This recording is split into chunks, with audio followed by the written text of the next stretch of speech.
itu dibombardir, dan dalam satu waktu 50, bayangkan 50 warga sipil terbunuh. Dan korban-korban terbunuh itu dibawa ke sini, ke rumah sakit. Dan saya menyambut, saya melihat, bahkan saya sholat jenazah saat itu. Saking banyaknya korban yang datang ke sini, itu ruang jenazah itu nggak cukup. Ya, jadi mayat-mayat itu digeletakkan di jalan-jalan, di trotoar, ada juga yang di rumput. Seorang anak usia 6 tahun, ya saya tanya tuh orang tuanya, namanya tuh Diab Abul Bait. Ya, Diab Abul Bait itu terpaksa dikafani dan diletakkan di atas rumput karena ruang jenazah tidak mampu menampung jumlah korban yang datang sebegitu masifnya, gitu ya.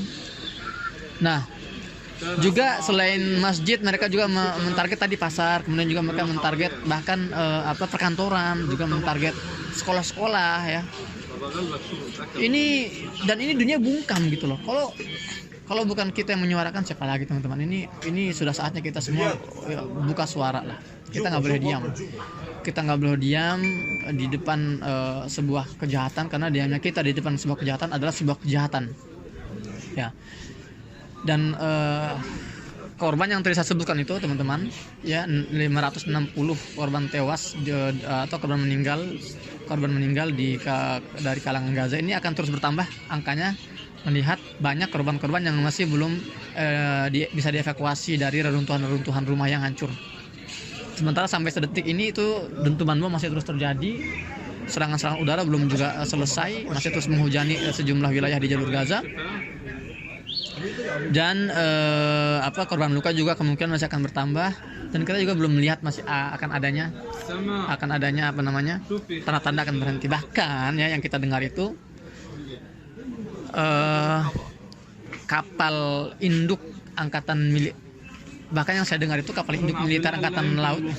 Bahkan yang saya dengar itu kapal induk militer Amerika yang membawa 5.000 Navy atau 5.000 angkatan laut mereka, dan juga membawa pesawat tempur, membawa senjata berat, itu sudah mendekati wilayah Palestina untuk membantu Israel melakukan serangan masif ke Gaza. Berita juga saya baca tadi pagi, 300.000 tentara cadangan Israel itu sudah dipanggil untuk bersiap siaga memasuki wilayah jalur Gaza secara darat, gitu kan. Ini benar-benar akan sangat berat sekali, teman-teman, ke depannya. Kita nggak tahu bagaimana nasibnya. Untuk pasokan logistik sudah dihentikan oleh Zionis, ya, perbatasan sudah ditutup, listrik juga sudah ditutup. Jadi kita sekarang lagi krisis listrik ini. Internet juga, komunikasi sudah juga dibatasi, dan juga bahan bakar juga dibatasi. Logistik sudah tidak bisa masuk lagi sejauh ini. Jadi ya sekarang yang tersedia adalah logistik yang ada di gudang-gudang para supplier, pedagang Gaza. Artinya memang akan ada genosida, akan ada pembantaian besar, dan kami juga sudah dihubungi oleh pihak KBRI untuk segera dievakuasi. Namun saya belum dengar ya, dekatnya tuh nggak jauh tuh. Dan saya juga belum menyetujui untuk evakuasi, karena saya merasa keberadaan saya masih dibutuhkan di sini, menjadi telinga kalian, menjadi mata kalian, untuk mengabarkan dari dalam jantung konflik di Gaza, gitu kan. Karena kalau bukan saya yang menyampaikan, kalau bukan kami ini, saya khawatir sumber-sumber itu dimonopoli oleh media-media barat yang senang memelintirkan narasi-narasi tentang Gaza. Ya, makanya saya aktif, ya, dengan segala resikonya saya aktif menyampaikan informasi ini agar berusaha memberikan informasi yang subjektif, yang objektif. Saya berusaha memberikan informasi yang objektif. Ya, kalian bisa lihat sendiri, saya tampilkan visual itu di Instagram atau bahkan di YouTube sini. Saya sampaikan kondisinya hari per hari, gitu kan. Ya, saya berusaha untuk merangkum semua kejadian hari ini untuk saya sampaikan kepada kalian semua, gitu ya. Meskipun ya saya tahu ya resikonya tidak sembarangan, resikonya nyawa kita. Tapi inilah sebuah perjuangan. Anidak bebas. Yes, sir. What is this? Ya, resikonya besar. Maka dari itu, teman-teman, saya berharap kolaborasi antum semua. Ya, kalau saya di sini istilahnya mempertaruhkan nyawa kami, Ya, antum di sana hanya mempertaruhkan apa sih? Jempol-jempol antum lah. Mungkin capek sedikit tapi nggak apa. Yuk kita share video-video ini gitu kan. Dan juga tidak lupa saya ingin mengajak teman-teman semua untuk terus berdoa, memanjatkan doa di setiap sholat-sholat antum semua, untuk kita semua di sini. Doakan agar para pejuang-pejuang yang masuk ke wilayah perbatasan luar itu, ke wilayah Zionis itu, semoga Allah kuatkan, Allah berikan bantuan dari langit, dan semoga Allah berikan kesabaran ekstra gitu kan.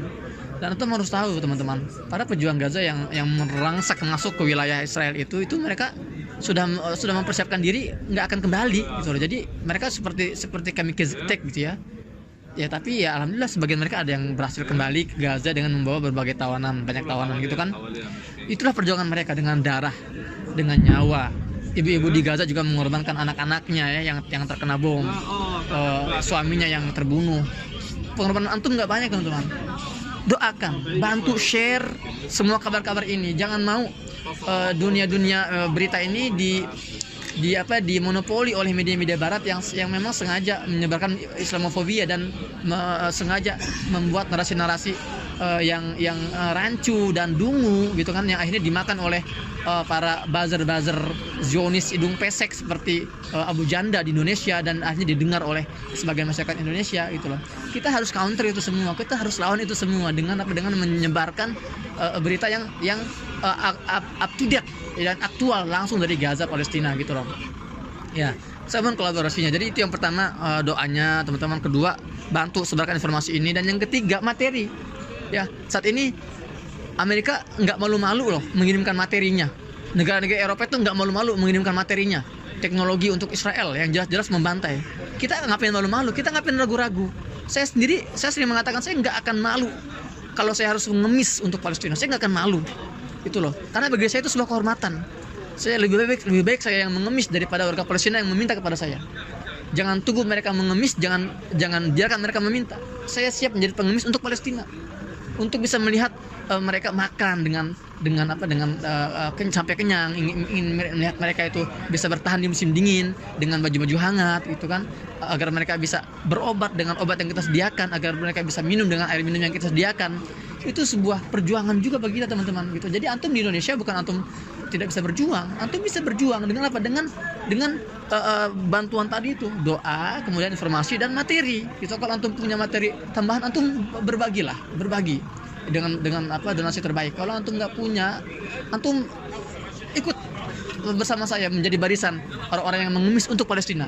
Saya nggak apa-apa dikatakan pengemis, tapi untuk Palestina, untuk menjaga agar warga Palestina tetap tegar. Ya, mereka ini orang-orang terhormat yang sedang mempertahankan kehormatan kita semua. Mereka ini orang-orang pemberani yang sedang mempertaruhkan nyawa mereka untuk kehormatan kita semua umat Islam.